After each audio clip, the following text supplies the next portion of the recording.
Miq Prizmus, këto janë ditët e fundit dhe sigurisht në ditët e fundit fillojnë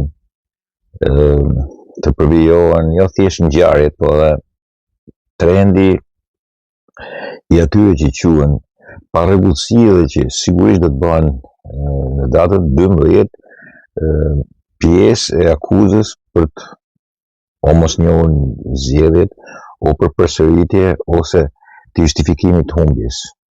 Një nga ngjarjet e mëdha është Greqia me marrëzierat e saj sigurisht me DHL-n.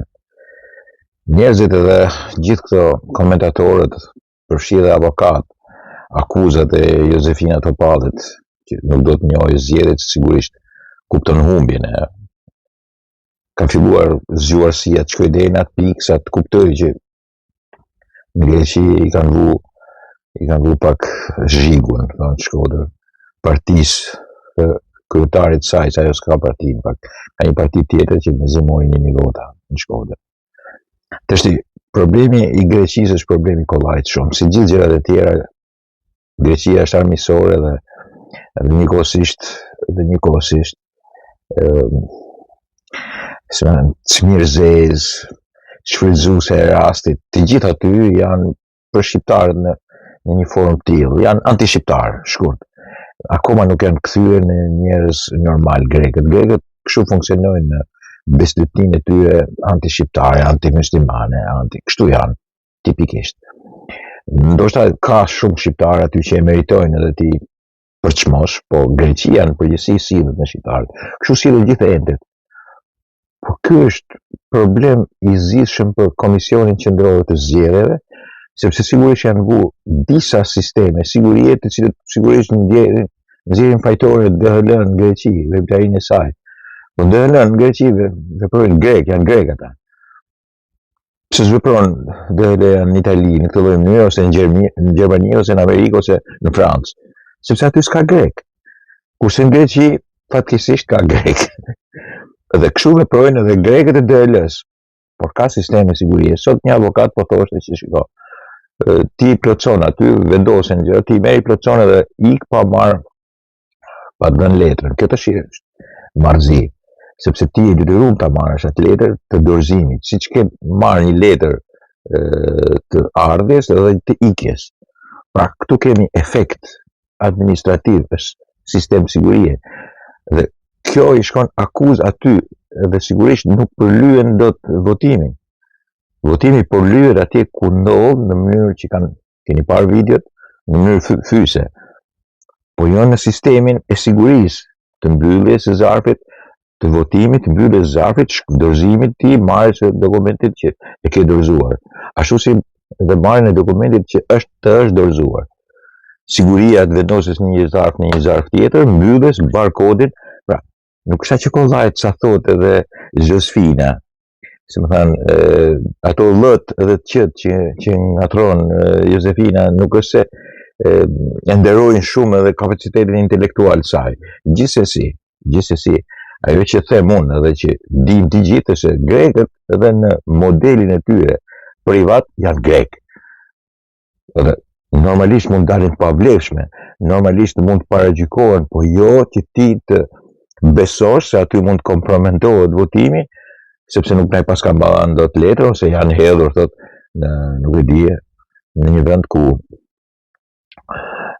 non-kontraktorë, s'ka non-kontraktorë, DHL-ja ka disa element të saj të shpërndara, si ka këtu, disa agjenci, të cilat sigurisht nuk mund t'i hedhin kështu në lërat e fatit, sepse aty është e kompromentuar pastaj edhe marrja e dokumentacionit. Më kuptoni, ka disa sisteme sigurie. Nëse do ta prekësh njërin prej sistemeve të sigurisë, do vetë denoncohesh. Këto mundova ta shpjegoj, po këtë nuk e shpjegon dot kaq në mënyrë të përpikt. Josefina se e para nuk i leverdis, dhe e dyta mbase dhe nuk i leverdis e para, se e di se si është puna. Po pastaj e dyta është mbase kështu ja shpjegojnë asaj, edhe ose ka mundësi edhe kështu ta kuptojnë, mund t'ja kenë shpjeguar edhe një. Po ajo beson shpeshherë atë që do ajo të besoj. Edhe pastaj bën lëmsh edhe këto drejtshkrimet e drejtshqiptimet dhe përfundon. Në përgjithësi ajo që thuhet dhe që dihet qartë është që në Greqi DHL-ja, agjencia krahas vonesave ka edhe për çmimin ndaj shqiptarëve, arrogancën ndaj tyre dhe punën jo profesionale të saj. Ajo duhet dënuar. Keni parasysh se ne harxojmë, ky shteti i varfër joni harxhon 37 euro për një që i shkojnë paret edhe DRD-s edhe shumë sistemeve tjerë për një emigrant që voton. Deshin që të votonin emigrantët, u harxua pare nga nesh, kontributi jonë, dhe tash bëhen dhe numra me të, sidomos agjencia që ka marrë përsipër dhe pikërisht DRD-ja. Ajo që rritet tjetër pastaj është arroganca. Arroganca tjetër rritet e Shahin Albati. Njëri i cili kapet me grushta dhe rrahin, 2 vëllezër, një shofer kamioni, dhe sigurisht nuk mjaftohet me kaq, por krahas akuzave që i lëshon politikës, Niko Peleshit, shifen pamjet e tjera të një qelbaniku, kriminali, një maskaraj, që sigurisht është i Partisë Demokratike model Sali Berisha, trimi mall Koçës, sepse po ju them, nëse ajo ngjarje do kishte ndodhur në Shkodër, ai Albati po ta jap me garanci kështu të jashtëzakonshme, do ishte ndrymren ose do t'ja kishte hapur kokën cop, jo vetëm Shkodër, por edhe në veri të Shqipërisë. Ai e bën dilisht, nuk e di si e bën Korç. Jo se këtu janë trima, po se ai do që të bëj si koçarët janë të urtë të mirë. Kështu diskutohet më tepër. Po këtu ai shoferi do t'ja kishte dhënë përgjigjen edhe atij dhe vllait vet. Bile ka pas mundësi që të ishin të dy sot në ndëje, dhe do ishin herojt të Sali Berishës. Dakord, po e keqja e madhe është e policisë së shtetit. Policëve frikacak, të futur në kurth, është sigurisht, s'di me këtë veprojnë. Po gjëja më kryesore se nuk zbatojnë ligjin, që një deputet maskara, ple, si ai Albati, ple si aristokrati i madh. Dhe thot me krenari jam nipi i Fezia Lizodit, po një fashisti, një qelbaniku të asaj kohë, kështu nipi i tij është ai. Një maskaraj kolaboracionisti të poshtër, fashisti, krenari e madhe ti është fashist. Dhe është trim e thot do t'ju ha gjallë. Ai ha mutin gjallë, të gjithëve me radhë, por asgjë tjetër nuk bën se është një frikacak i lidhur, siç ka qenë edhe Stërgjyshi dhe gjyshi i tij. Rrac frikacakës, fashistës.